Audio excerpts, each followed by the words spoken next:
If you don't ask, they can't say yes. They can't bring you coffee or breakfast in bed. They can't read your thoughts, so don't make them guess. If you don't ask, they can't say yes. Hello, ladies and gentlemen. I am Maxwell Ivy, known around the world as the Blind Blogger. And this is another episode of What's Your Excuse?, where I do my best to help you overcome the excuses that are holding you back by bringing you conversations with people who have overcome adversity, thrived in spite of difficult life circumstances, struck out on their own and started a unique business, or have real world tested advice to share with you that will help you accomplish your own goals.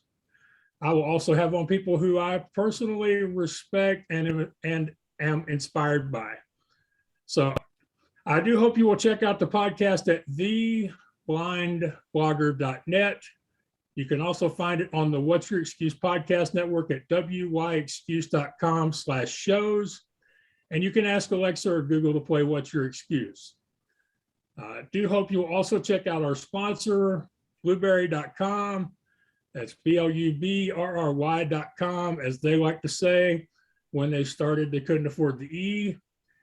They provide not only financial support to my show and to the network with hosting, but also they provide a lot of technical support that allows me to help other podcasters with a disability to launch their shows or grow their audiences. So I do hope you will check out blueberry.com, and there will be an affiliate link to them in the show notes where you can reach out to them should you be considering starting a podcast and wanting to get off to a good start.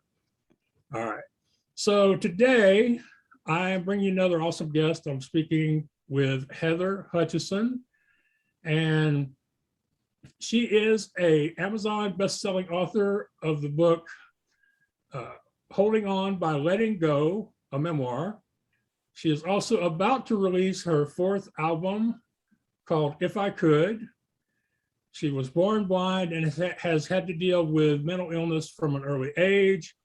She loves to use her voice and her writing to encourage, educate, and inspire other people who are dealing with mental illness. So I do hope y'all will check out her website at heather-hutchison.com. And again, that'll be in the show notes. So Heather, thank you for coming on What's Your Excuse? Thank you so much for having me. I'm excited to be here. Well, I'm excited to have you. And, it's interesting that I'm starting to find some great podcast guests and fellow hosts over on podmatch.com, which is run by my friend Alex Sanfilippo, who actually encouraged me to start the podcast network. So I don't go a lot of places online or in person where there's more than maybe 2 or 3 people who have a disability. It just doesn't seem to happen. But thankfully, his website is not that way. And hopefully that was just a temporary glitch where Heather didn't hear me. So Heather, I would like to hear about this latest album of yours, because we talked about the title before we started recording. And I asked you if the title referred to If You Could as things from your past or things from the future. And you said it was a little bit of both. So why don't we talk about the inspiration for the latest album and what you think maybe some people watching and listening could take from that? For sure. So the latest album actually came about after I wrote my book. I hadn't really planned on writing another album, and my book came out, and of course I started writing songs because, I mean, looking back on it, it's just so obvious. It's what I've always done. Is, when things got hard, when things were challenging, I would sit down at the piano and I would write, and things would make more sense, and I could put into words some of those complicated emotions that I was feeling at the time and really get them out. And once that happened, move past them. So the book came out and I started writing songs kind of based around the book, which focuses on my life as a blind person in Canada and Latin America and my struggles with mental health since a young age, which ultimately culminated in me being hospitalized for psychiatric care during COVID-19. So then I started writing songs about probably more specifically that hospitalization experience and my first steps into recovery afterwards. Well, I have often heard it said, and I've said it in my own blog, that when things aren't going well for writers, they write, and when aren't going right for singers and songwriters, they create new albums. So, Yeah. as you said, it really shouldn't be a surprise that's where you went to, and it's so good that you had music to go to in order to deal with some of these emotions that you maybe couldn't talk about or couldn't talk about with just anybody. Yeah, I feel really fortunate to have had music to get me through so many of life's challenges. Okay, and how early did you find a love for music, and what is your experience or training like as far as music? I don't think there's really ever a time that music hasn't been a part of my life. I can remember being a little kid, barely being able to walk and carrying this giant Fisher Price tape recorder around with me everywhere, and recording like songs and stories and things that I would make up onto this tape recorder. And I remember being 6 years old and my brother offered to loan me $100 to record an album, which if anybody's ever recorded an album, they know is a lot more than $100. So, um, and no, he wasn't being supportive. He was going to charge me like 30% interest or something like that. So obviously, yeah, I didn't record an album when I was 6. My first album came out when I was 16.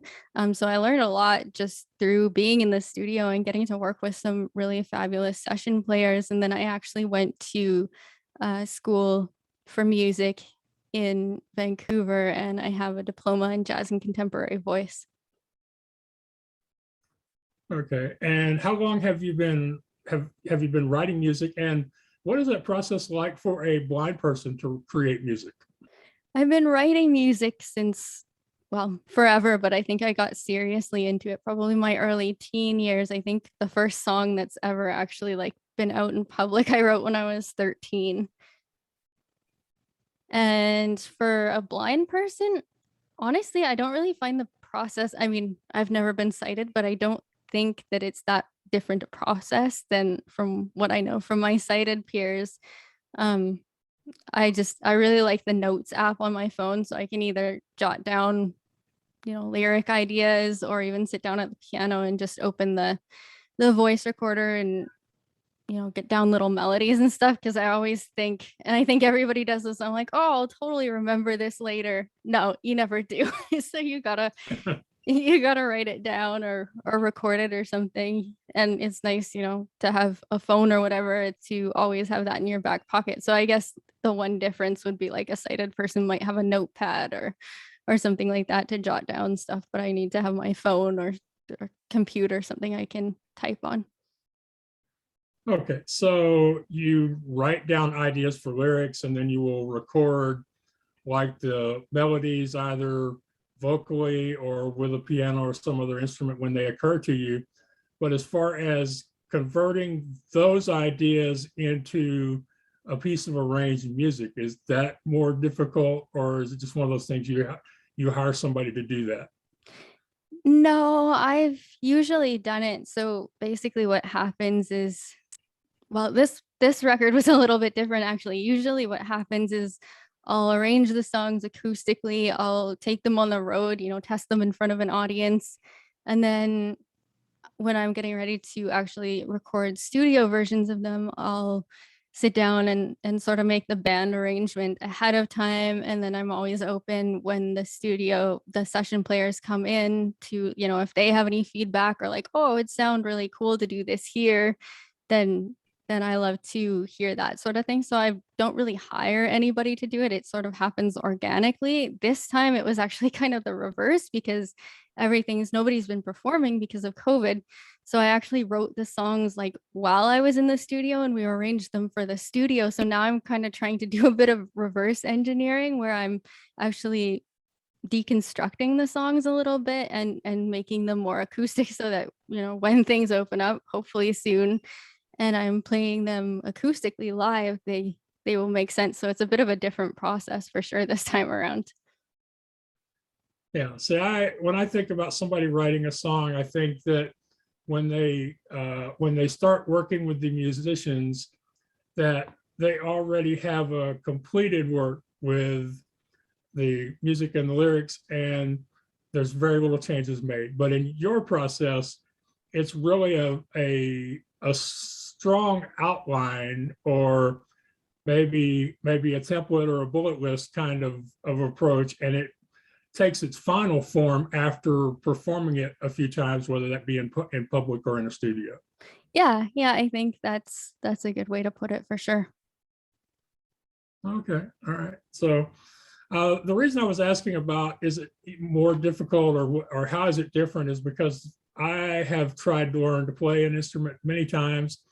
I have tried to learn Braille music many times, and that has never worked for me. And most people aren't even aware that there's a separate Braille alphabet just for music, for those people who want to play from sheet music. Oh, yes, I don't like Braille music. I can barely read it because the way I figure it, like my hands are going to be busy anyways because I'm usually playing while I'm singing. So I have to memorize it either way. I may as well just listen to it and memorize it that way. Well, that is a good way to look at it. And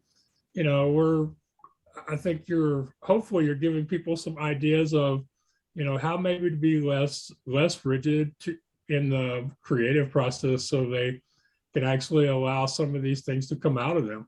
Yeah. And every process, like every time I write a song, everyone always asks, like, do you have a specific process you adhere to every time? I think every time for a lot of people is just going to be a little bit different. So, you kind of figure out what works for you over time, but you're open to and flexible to having it work in different ways as well. Yeah. And really, they're more often than not, the songs will actually change for you from the time you perform them the first time until you actually record them. I think a little bit. Yeah, they tend to, you just kind of iron out some of the bumps, I guess, while you're performing them live and things like that, or you get other ideas that come to you like in the middle, you try something live and you're like, "Hey, that was really cool. I'm going to record it like that when I do go to record it." So it's a bit of a fluid process, I think. Right. And have you worked with a lot of different musicians, or does your process require you to have maybe a little higher level of trust in the people you're going to let help you create? It really varies from project to project. The first one I did, we started recording it when I was 15, so I didn't really have any of my own contacts. I met my producer at a talent competition. He came up to me backstage. He had been on the um, panel of judges and said, "Hey, I'm a producer. I liked the song you played. We should talk about working together." So I didn't actually really think it was going to happen. It was just like, oh, cool, one of those things people say. But then 3 weeks later, we were in the recording studio for the first time.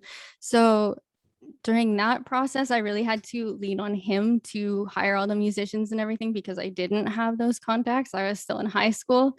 The next time around, I knew a few more people.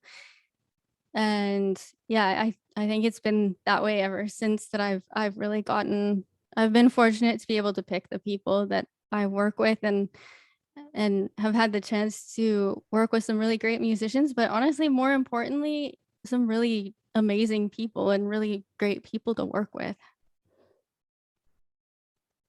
Right. So, how long had you been performing at events or talent shows or whatever before the producer came up to you and It wanted to was work with actually you? my first performance that I'd ever done.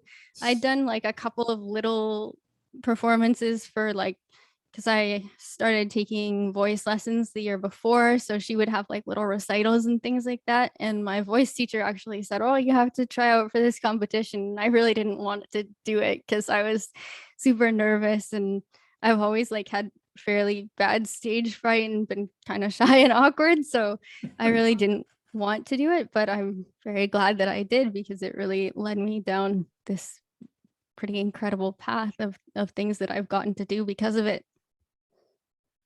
Okay, so those people who, a few seconds ago were going to hate you because you only did one performance and got signed, they're now going to be okay because you have stage fright. So it's a break even, y'all. Don't send Heather any emails now. I did like the so piano awesome recitals and things before that, but it was like it was the first time I ever sang and played in public, and one of my own songs as well. So. And where was that at? It was in Edmonton, Alberta. It was a regional competition at a big summer fair that was held there every year. Okay. All righty. So, I wasn't anticipating that coming up. So, how long had you dealt with the stage fright, and but was it just this one person telling you needed to do it that got you past it, or were there other things you had been doing to help deal with the stage fright? I think it was pretty much that. Like, I wouldn't say I've ever gotten past it or conquered it. I think I've just learned to move through it and really live with it, because I think, I don't know, I think a little bit of stage fright's a good thing, because I always tell myself the second that I'm not nervous at all, I'm going to quit, because that means I don't care anymore. Yep.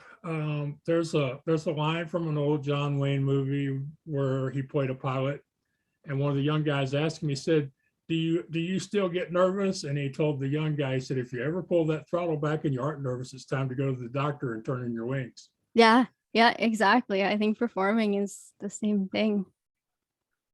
But I am envious of people who don't get nervous. That would be nice. Well, when I've done public speaking, I've had people tell me that that they are disappointed that I don't appear to get nervous, and I generally tell them disappointed. Yes, they're disappointed.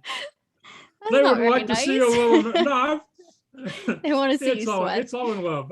Yeah, they would like to. I have a good friend from church. Her name is Cassie, and she's like, Max, would you just make me a promise? Do me a favor. I'm like, okay, what do you want, Cassie? Because I'd do anything for you. So the next time you think you're going to get nervous, would you please call me? Because I want to see what that looks like. Yeah. So, some people are just really good at hiding it, though. So. Yeah. Well, this is one of those areas where I wonder if, when you're on stage, does your blindness make it any easier or harder as far as the stage fright is concerned? I don't know, because they always tell you to not look at people when they're giving advice for how to get over stage fright. So maybe that's a good thing for blind people, but then I'm also kind of well, I don't see the audience's faces at all. So what if they're really hating it? And then you'd look out and you would see that if you were a sighted person, everyone's yawning and falling asleep, but you don't really get that feedback. So I don't know, is that a good thing or a bad thing? I'm not really sure. I don't know either. At my last speaking engagement, I got a standing ovation, but I didn't know I was getting a standing ovation until the MC walked over and told me, because all I was hearing was the noise of people clapping. I thought they're happy I did a good job, but yeah, that's true. Actually, I've been at shows where I haven't even known until I've gotten off stage, and they're like, "Oh, you got a standing ovation." I'm like, "Oh, cool. Okay." Next time, tell me in the moment so I can bow or do a curtain call or something. Yeah, help a girl out. Totally. Yeah, I've also noticed that one of the things I don't really enjoy speaking to groups over Zoom for the same reason, because I don't get any auditory feedback. That's true. Yeah, if everybody's on mute. Well, that plus, in order to do this where I'm not distracted, I have to turn off my screen reader so that I don't hear all those notifications coming up telling me so-and-so gave me a high five. Yeah, so exactly. I can't see that. I can't hear those notifications. So it's like I'm talking to an empty room pretty much. And it's really unnerving. I thought I was the only blind person that didn't really care for Zoom meetings, but yeah, I'm glad to hear somebody else feels the same way. Or you turn off your screen reader, but then you don't get like the chat notifications, but there's info in the chat that you need that you just missed. So Zoom meetings. Yes, yeah, yeah. And the other thing that I don't care for with Zoom is you don't have the immediate interaction with the audience before and after your event. No, that's true. So you don't really get to warm up and feel more comfortable and like, oh, cool. All these people are pretty cool. They're just here to have a good time. And yeah, you don't really get that. So you don't know, you can't read the audience at all beforehand. Yeah, there's not even a button on Zoom for somebody to send me a hug. So I mean, No, I guess not. they can smile, clap, send a heart. There's a very limited variety of things they can tell me on Zoom other than talking to me directly. So True. I think it's one of those things. I think a lot of people who are visually impaired are unhappy with Zoom for the lack of immediate feedback versus a live presentation. That's good to know, because I was feeling kind of like, oh, lots of blind people probably really love this because, you don't have to worry about transportation to get to meetings and things like that. And I'm like, oh, I'm just not really feeling it. All right. Well, then let me ask you about something I get all the time when I travel, which is that people that I seem to make a bigger impact on people when I give a talk in person versus giving a talk over Zoom, because they realize what it took for me to get from Houston, Texas to Orlando or New York City or Philadelphia. Yeah, that's true too. Yes. And when your job is to make an impact as a musician or a singer or a speaker, you want all those points you can get, because it may determine whether or not they hire you next time or whether or not they decide to purchase your album or something. So Totally. You use what you got. yeah. Yeah. As I tell people all the time, I don't mind the sighted folk underestimating me or thinking there's still so many things that visually impaired people can't do. All it does is make it easier for me to impress them. That's a good way to look at it. Sometimes it can be really frustrating. Like, seriously, you don't think I can do that basic thing? But that's true. They are really easy to impress. I'm going to get mail.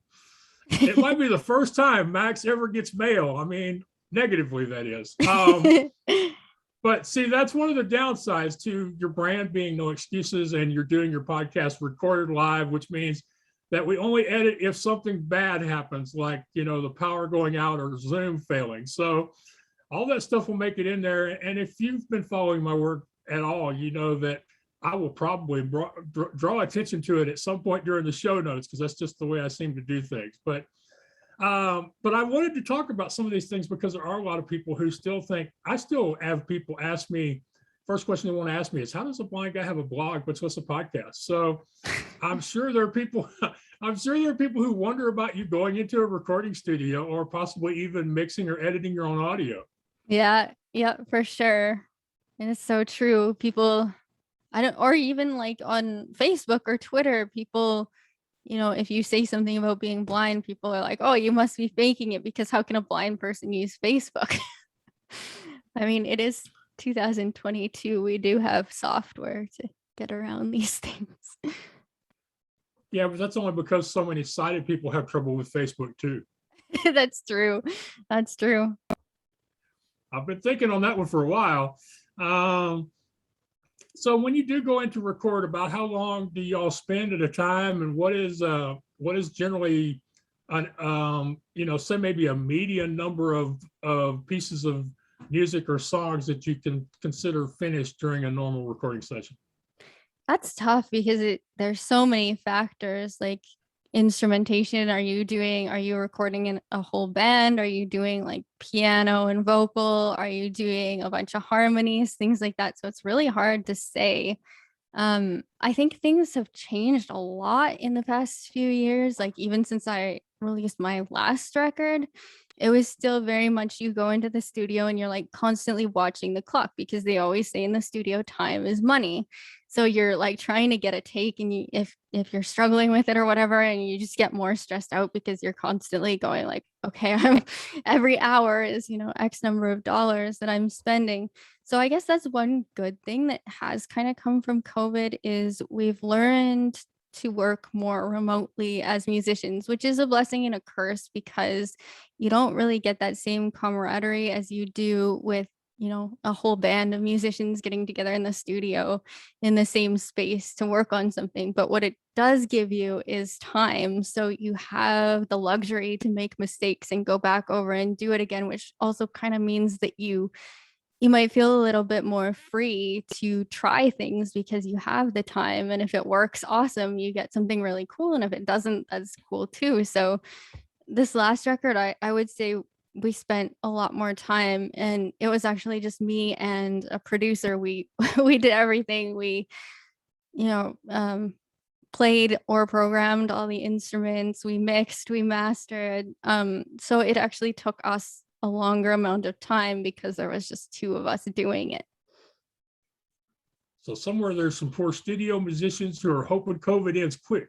Yeah, definitely. Well, a lot of them have kind of moved on to doing stuff online, like there are studio musicians or websites where you can hire studio musicians, but then they have to have their own studio set up and things like that. So it is challenging, and it's really challenging for studio owners because they don't have the same number of clients coming through the doors to, like, building a recording studio is really expensive. So you have to offset that cost somehow. But so many people are figuring out ways to record at home that it's tough. It's a really tough time for everybody, I think, involved in the music industry in any aspect of it.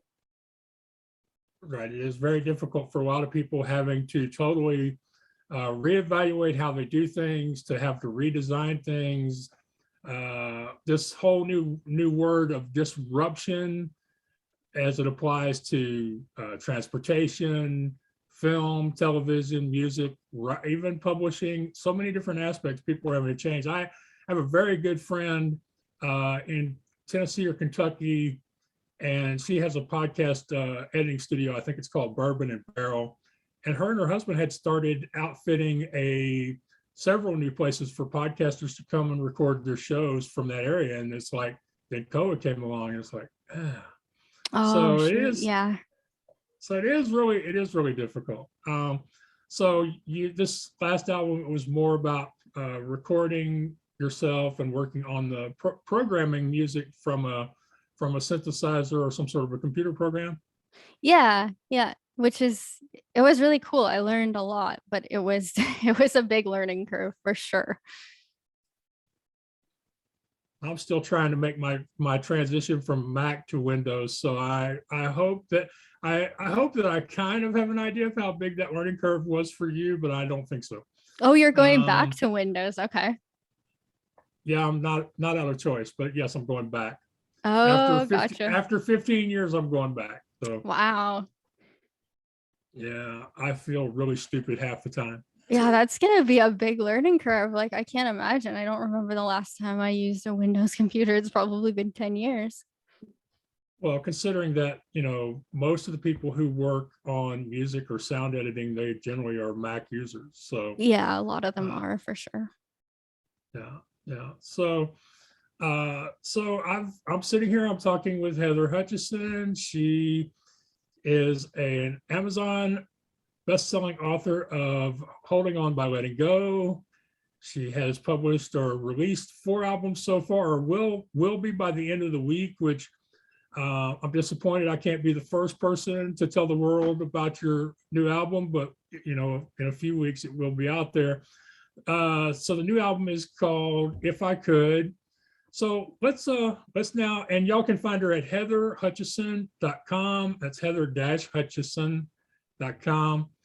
And now, before we agreed to record this podcast, me and Heather talked back and forth about me possibly singing one of her songs, but my schedule didn't allow for that to happen. And we actually talked about maybe us singing one of her songs together. That didn't happen. Well, she has graciously agreed to give y'all a few lines of one of the new songs off, or at least I hope it's one of the new songs. It is. Since I've already said it, that was I've the already plan. said it. I can't take it back. I hope it's one of the new songs off of If I Could. Yes, I think we'll go with, why don't we do If I Could, the title track. There you go. And if I could remember the lyrics, that would be awesome. Okay. I feel bad now. No, it's like I told you, like with the whole like reverse engineering, like, oh, now I have to like learn these songs live because I've only played them in the studio, but we'll give it a go. We'll do a couple of lines. All right, now I feel better because I'm giving you kind of a little bit of a small, tiny test run. Yeah, exactly. Okay. Picking up speed, but couldn't see the crash come. Caught up in selfish altruism. Addicted to that familiar despair. Still breathing, but no longer there. And if I could say one thing for sure, you were never as alone as you thought you were. I love it. I really appreciate it. Thank you. Yes, I have friends who are performers, people I'm that I know much better than you since we just met last week, but who they are always impressed when they hear me sing a cappella on a podcast interview, because they're like, Max, how do you do that? A cappella is scary. And it's exposed.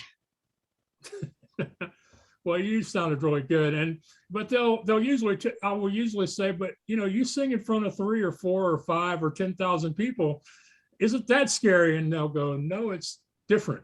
It's not scary. It's just that one is totally different and more uncomfortable than the other. Yeah. I mean, if you don't practice it, then it is really awkward. Or even when people do the national anthem, and some people get super scared because usually that's a cappella. Yeah. Well, I don't want to do the national anthem. I wouldn't mind doing "Take Me Out to the Ball Game" if I could get the people at Wrigley to let me do it there. Oh, that'd be fun. Yeah. Yeah, that'd be fun. That's one of those songs you really can't screw up. Just like here in Houston, they do "Deep in the Heart of Texas." That'd be another one because you really can't screw that up too easily, too much. No. But no, I have no interest in the national anthem or "O Canada." I know my range and I stay there. So the U.S. national anthem, like it's quite the you need quite the range for that one. What would you consider your range, just out of curiosity? Because you talked about before we started about how we often don't think as much of ourselves as other people do. So I'm just curious, where do you think your voice fits as far as range? Oh, that's a good question. It depends how much I've been practicing, honestly, but I don't know, maybe maybe 3 octaves. Well, I mean, would you call yourself an alto, a soprano, a mezzo soprano, a contralto? Where would you figure you fit? Probably soprano. Okay. That's usually what I sing in choirs. Okay. When people ask me, I usually tell them, well, I have more passion than talent. That's all I usually tell them. Yeah. No, that's fair. I would probably say the same thing. Well, because nobody wants to be like, yeah, I'm talented. Okay, I'm working on that one because I have people who have encouraged me to do that virtual mirror exercise because I obviously can't look into a mirror. But so let's talk a little bit about your life and your book because they are kind of tied together there. So you were born blind and you started having to deal with issues of mental illness at an early age. So would you talk about the early years a little bit? Yeah, so I would say that the really early years were super normal. You kind of grow up for the first couple of years in this bubble of your own friends and your own family, and you don't really pay too much attention to the outside world or what the outside world really thinks about you. And when I got to elementary school, I started noticing that people would treat me like I was different. And before that, I never really considered that I was different. And I noticed from a pretty early age that some people were uncomfortable around me, students and adults alike. And I really struggled with that because I wanted to make everybody else comfortable so that I could be comfortable too. So I would like go through books, like children's books, studying all the body language and trying to emulate it so that people wouldn't know that I was blind, and that never worked. So it was always like this. I was always failing because I never looked sighted enough. And there were, some other challenges at home at the time. My dad had cancer. He was diagnosed when I was 3, and then he left for the first time when I was 6. So there was a lot of anxiety around people leaving and losing people. And probably by grade 2, I was struggling with pretty severe anxiety. I would get sent home from school a lot because I would be sick all the time. And I hope that it's changing with our kids today. But back when I was growing up, the pediatrician kind of just said, well, she's an anxious kid, she'll grow out of it, which unfortunately that's not really how it works a lot of the time. And if you don't get treatment early, it gets harder and harder to treat, like a lot of different illnesses. So by my early teens, I was struggling with depression as well. I think a large part of it was brought on by the anxiety, because who wants to feel like that all the time? You want to find a way out so you're not feeling like that all the time. And it just kind of went from there on and off, major depressive episodes over junior high, high school, university, and into my young adult life, until finally I was hospitalized back at the beginning of the pandemic. And was there something specific about the pandemic that caused the anxiety to the point that was the place where you ended up being hospitalized? I think I had been struggling for quite a while in a major depressive episode before COVID hit, and they were able to keep me out of the hospital that time. But they were adjusting my medications. I was getting a lot of outpatient mental health support at the time, and then COVID hit. And I wasn't far enough into recovery to really handle it on my own, because all of a sudden the doctors and therapists weren't seeing people in person. They were only having phone appointments, and they were harder and harder to reach. So because nobody knew what was going on, like the world was just in disarray. So I didn't have, like a lot of people back when the pandemic started, we didn't have the healthcare that we needed. So I think a lot of people, whether it was mental illness or physical illness, whatever it was, the illnesses kind of ran unchecked because they weren't getting the support they needed. And, things just got worse and worse because they were being left untreated. And was there a specific thing that finally caused you to have to be hospitalized? So over the years, I would have these, what I would call survival goals. So if I was really depressed, I would tell myself, okay, you can't kill yourself until you go to Mexico one last time, or you can't kill yourself until you see this friend one last time, things like that. And I would make dates for those things and then count down to when they would happen. And then as soon as they were over, I would have to plan something immediately after so I could, convince myself to keep going a little bit longer. But then when the pandemic came, it was, all bets were off. Nobody knew when or if any of that stuff was going to happen again. And I just kind of thought, well, what's the point of being here without attainable goals? And the only thing that I really could control was how and when I was going to die. So I made plans to do that, and that's how I ended up in the hospital. That's interesting because my oncologist, and I'm relatively healthy. Nobody has to worry about Max at this point, or for a long time in the future. But when I used to tell him that I was thinking about going on a trip somewhere, and we would joke about how my family really didn't want me to go because they just really never want me to go. He would always say, healthy people have stuff to look forward to. Hmm. Yeah. So so COVID basically took away those tangible, concrete things that you could put on your calendar and keep you going. Yeah, exactly. Yeah. So once you were hospitalized, is that still part of your self-care, or have y'all figured out some other ways for you to avoid these feelings that cause you to possibly want to harm yourself? No, so the hospital was actually really great. I know a lot of people kind of roll their eyes when I say, being hospitalized, being in a psychiatric ward was really great because, people see what they see in the movies and things, and they think that's what it's like all the time, which, you do see some hard things and you hear some hard things, but it's not, drama 24/7. But it was a super positive thing for me because when you're in the hospital, you're basically getting therapy.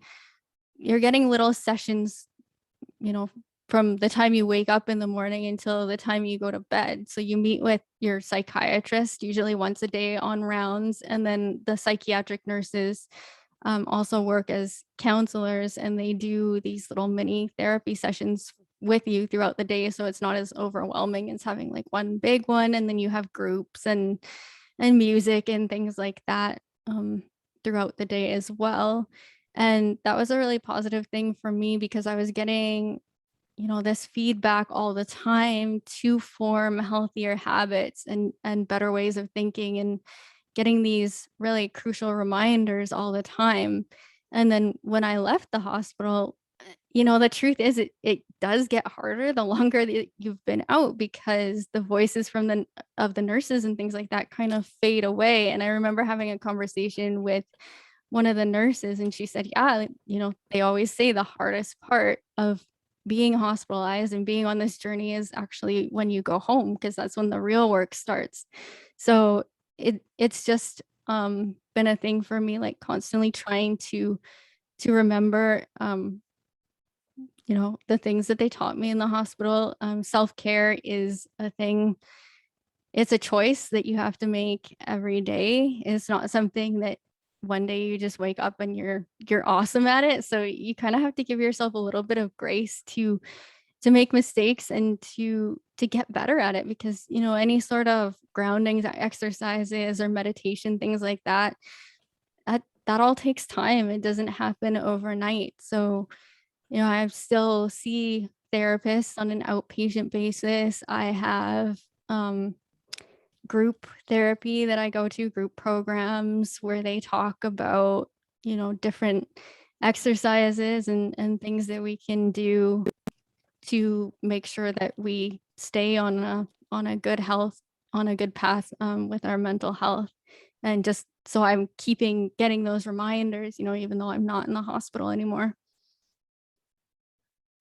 Right. So kind of like how during certain times of the year, an athlete that's part of a sports team will be totally immersed in trainers, nutritionists, Yeah. and physical therapists, etc. So the constant presence of trained professionals in the hospital was really Mhm. good for you. Yeah, it's like a mental health boot camp. Yeah, I don't know if they would like you calling it that, but yeah, it does kind Probably of sound not. like one. No, it's not quite a vacation. Can't really call it that. It's, I suppose, somewhere between the two. Yeah, so mental health and the pandemic is something that's really been a problem. It seems to be an even bigger problem in the U.S. because our healthcare system just hasn't been prepared or built to deal with large numbers of people suffering with mental illness since the No, 70s. no, neither has ours. It's really tough. And I hope it's one of the things that will be brought to light in the pandemic is, there and in Canada, we're not set up for this. We need to do better. Right. And uh, do you have you noticed from your experience, are people with a disability or people who live with vision loss any more or less likely to have to deal with mental illness? That's a tough question because I don't actually have contact with that many other blind people. I would say, I don't know, maybe it depends if that person is very isolated, maybe, because I think those factors, of isolation and things like that, whether you have a disability or you don't, you're isolated for some other reason, that is a huge contributor. I know for me, I was always a little bit apprehensive to reach out for help because I worried that any mental health professional would just be like, well, you're blind. Of course you're depressed, which, there's so many other factors that go into it. So I was worried a little bit that I would be dismissed because of my disability when it's a lot more complicated than just I'm blind, so I'm depressed. Well, I would just think that maybe some of the mental health professionals should speak on that particular aspect or write papers on it or something, because as little as we talk about mental health in general, the people that talk about mental health as it applies to people with disabilities is an even smaller amount of airtime. Absolutely. Yeah. Like people have read my book and kind of said, wow, I've never seen mental health and disability come together like that in one sort of story or book or whatever. And that's crazy to me. How are we not talking about this? Because it's easier not to. Very true. Very true. I have a good friend or several friends who are either deaf of hard of hearing or hard of hearing, and they tell me that they wish more people would talk about how mental illness has affected the hearing impairment community, because especially for those who have to depend on, well, they either depend on lip reading or sign language, but you have to be so focused in on your communication method, and you have such a limited amount of input outside of those things, to where they feel isolated emotionally, if not isolated physically.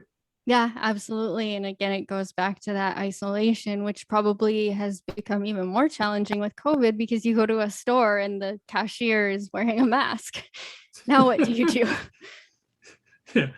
Well, even beyond that, I mean, the poor guide dogs that had to learn how to figure out which way to go in the store aisles back when they were one way. Yeah, guide dogs aren't trained to social distance, believe it or not. No, no, but there's an article in USA, I think, about a woman who has a guide dog who says she hopes social distancing stays for good, because now that they've figured out how to work with the guide dogs and social distancing, it's made her life easier. That's true. That's but true. I can see that. yeah, so but you mentioned isolation, and in general, I mean, I I could eventually be proven wrong on this, and somebody may go back to you. You need to get out more, but it feels to me like, in general, people with disabilities are more likely to be physically isolated, emotionally isolated, or both, as opposed to the general population. Yeah, yeah, I would agree with that. Yes, so, and some of that is logistics, some of that is mindset, some of that is economy. Yeah, I think And when you're physically isolated, then you're kind of socially and emotionally isolated often at the same time because like we were talking about earlier with Zoom, you're not getting that same kind of connection and feedback that you would be otherwise. right, but on the positive side of this COVID thing, I've talked to a lot of people with disabilities who are like, as far as the isolation and the distancing and not being able to communicate with people, that part of their lives really hasn't changed much. Oh, really? Okay. Yeah. Because, Interesting. before COVID, they had different reasons for their isolation. Okay.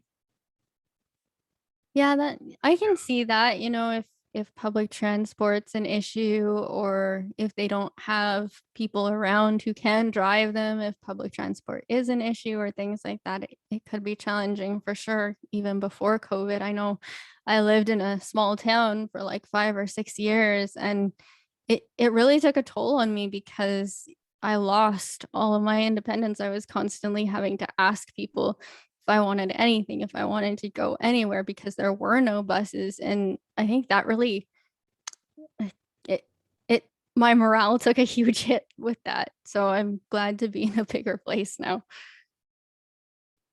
Yeah. it is difficult when you live in the country or the suburbs Yeah. or some of the more wild places in the U.S. and Canada, or sadly, when I talk to some people from Asia and from Latin America, they'll tell me that a large percentage of the visually impaired population are still basically being kept at home or put in institutions and being cared for as opposed to them being expected to do anything. Yeah, I've lived in Latin America and I can say that's definitely what you do see, or sometimes you will see them on the streets begging, or they come onto the buses with their canes and a cup or whatever, to ask for money because they don't really have any options in terms of jobs or education. Yeah, and just one last thing I wanted to ask about before we finish, because it just impressed me. I was like, that's got to be really difficult. So, how did you manage to teach English in Latin America as a blind woman? That, not just the logistics, but just the social um, outlook of people in Latin America towards people who are blind. I mean, just tell us a little bit about that experience. It's funny because we think in North America and Canada and the US we're so much more educated and we treat people so much better. And as much as people with disabilities, I did see them struggle for sure in Latin America. There's also honestly a better attitude, I would say, towards people with disabilities. People generally were much more accepting of me in Latin America than they are here. They asked fewer questions, but they observed more, and they were just, I don't know, I think maybe they're just more used to adversity, whereas here everything makes us uncomfortable. So, we see something that we don't understand and ooh, that makes me uncomfortable. I don't know what to do about that. So I'm just going to be super awkward about it.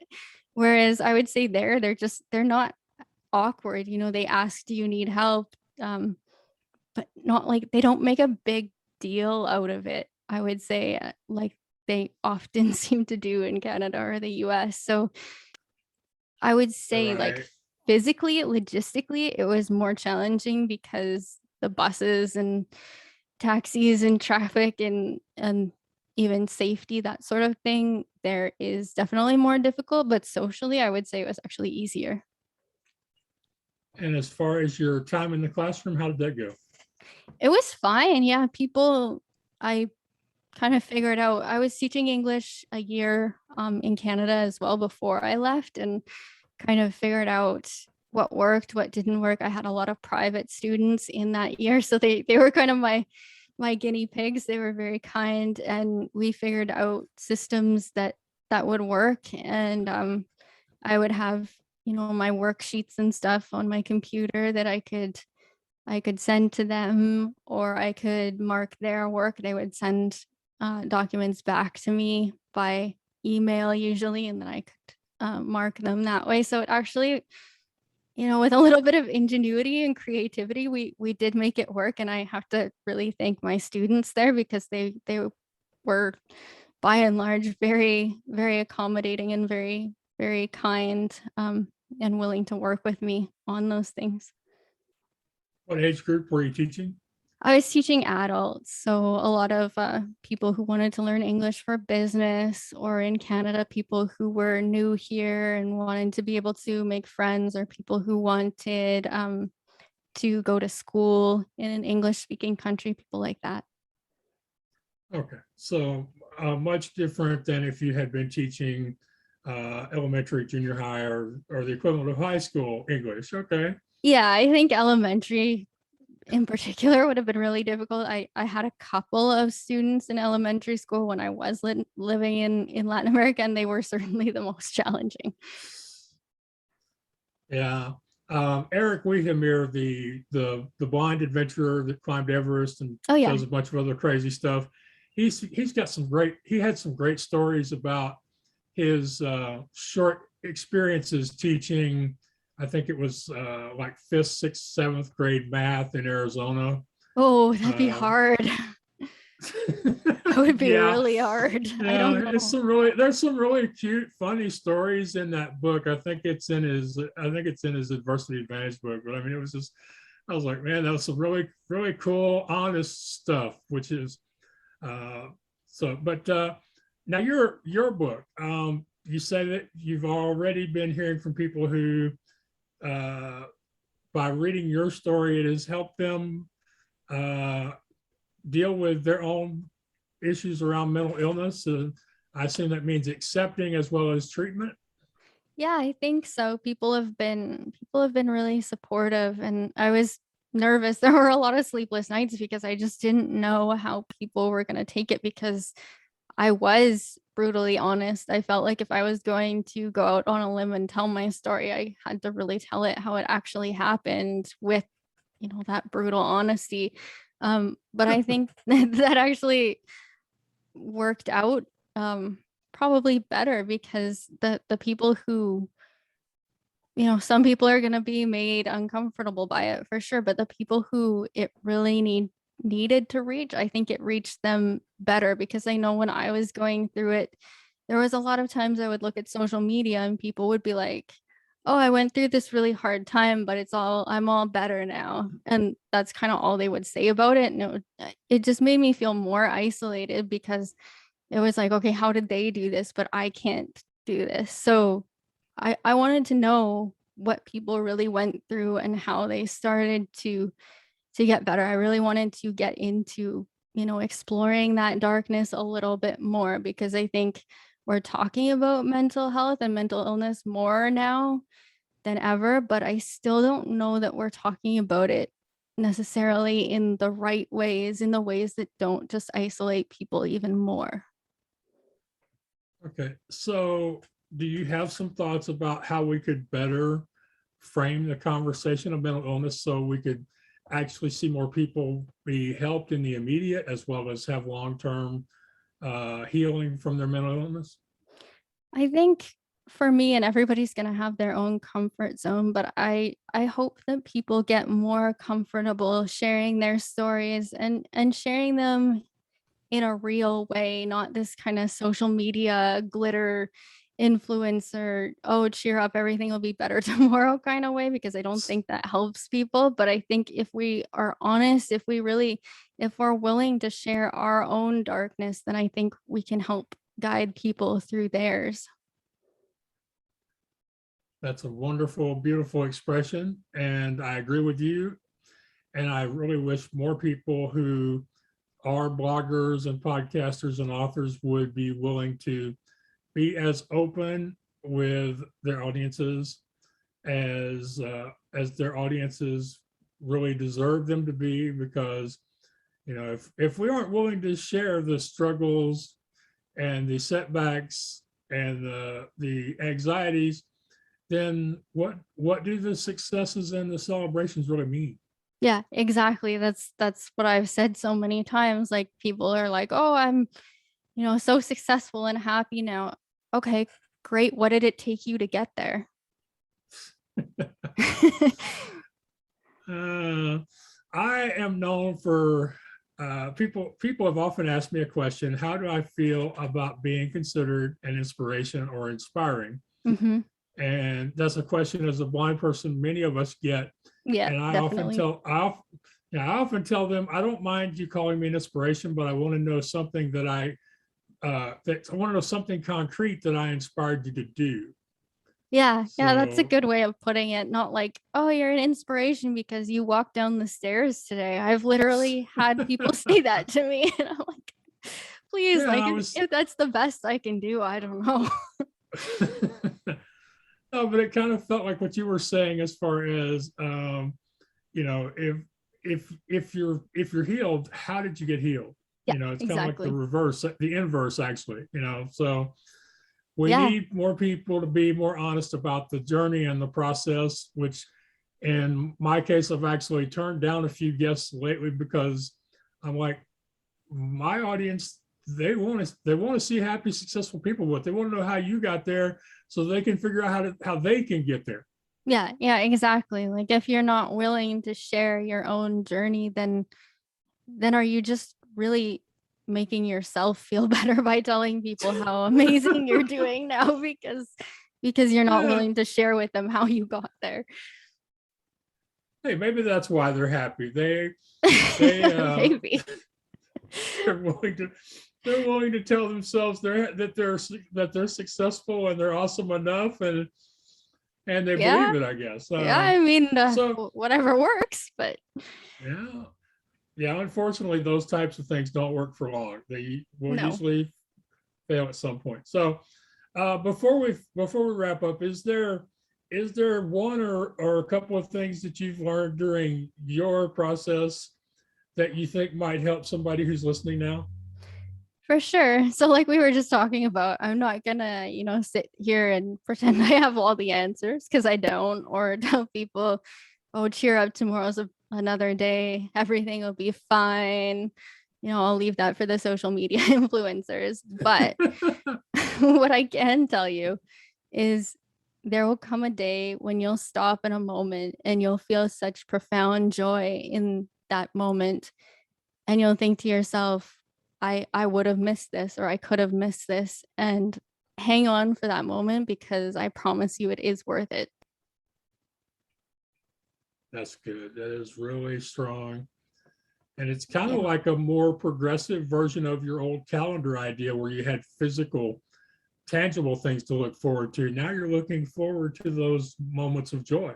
Yeah. Yeah, absolutely. Which is, I would say, a lot healthier way of looking at life and the future. Hmm. Well, I really appreciate you coming on my show, and I look forward to your continued success as an author and a musician, a singer, and also um, at some point, somebody's going to turn the book and the album into a Broadway play, and just be sure you hook me up with some tickets, because them tickets on opening night, they are expensive. Totally, totally. VIP access for sure. There you go. I'm throwing that out there for my friend Adriana Gavazzoni from Brazil, who's like, Max, she keeps telling me, Max, one of these days, I'm going to be walking the red carpet and you're going to be my plus one. So, Well, there you go. You got something to look yeah. forward to. That's exciting. Yes, yes. Yeah. Well, who knows? Hollywood still hasn't called for her book, but maybe Broadway will call for yours soon. Fingers crossed. Fingers crossed. All right. Well, thank you so much. Thank you. I really do appreciate it, Heather. Thanks so much for having me.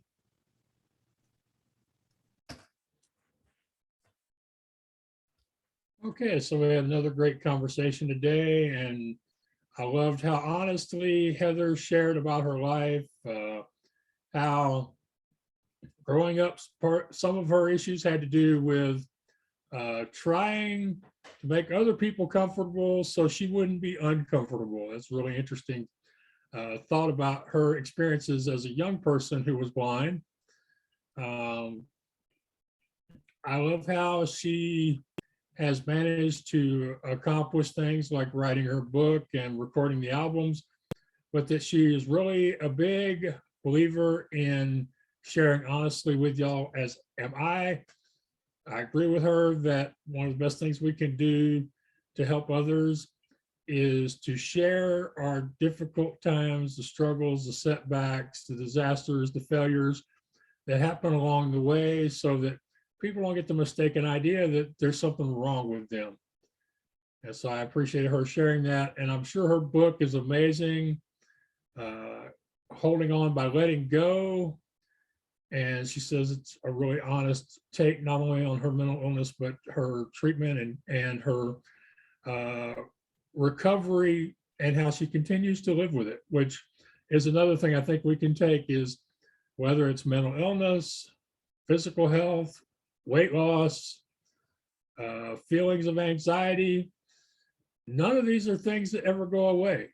We have to continuously face these things on a daily basis. And as I've often said, when people ask me if I continue to get nervous when I publish an article or a book or record myself, and I tell them, yeah, you're always going to get nervous. The nerves, the anxiety never go away. you just have more experience and more techniques for dealing with it. And it was great seeing her. Interesting that she found a producer the first time she sang at a major in public event, but that she admitted she's suffered with stage fright and continues to, and doesn't think that'll ever go away. And really love that she said she doesn't think it would be a good thing if her stage fright ever truly went completely away. So lots of great things that we learned from Heather today. I hope y'all will check out her book, Holding On But Letting Go. By the time y'all see this, her 4th album, If I Could, will have been released. So I hope y'all check out some of the tracks on the usual places like Apple and Spotify and Audible and those places where you can listen to or buy people's music and support my wonderful guest, Heather. And as I often say, if Heather can do it, then what's your excuse? I do appreciate y'all listening and continuing to support the podcast, because without you, I couldn't continue to do this. I want to once again thank our sponsors, Blueberry, BLUBRRY.com, for their financial and technical support of the show and the network. I want to thank my good friend Emily Trepanier, who is off this week, snowboarding down the hills of Western Canada, preparing to race later this year, supporting my good friend Emily as she continues to chase after Paralympic gold medal in downhill snowboarding. So be thinking some good thoughts for Emily. And until next time, thank you and take care now. Bye. Too many times we stand aside and let the water slip away to what we put off to tomorrow has finally come today. So don't stand upon the shoreline and say you're satisfied. Choose to chance the rapids and dare to dance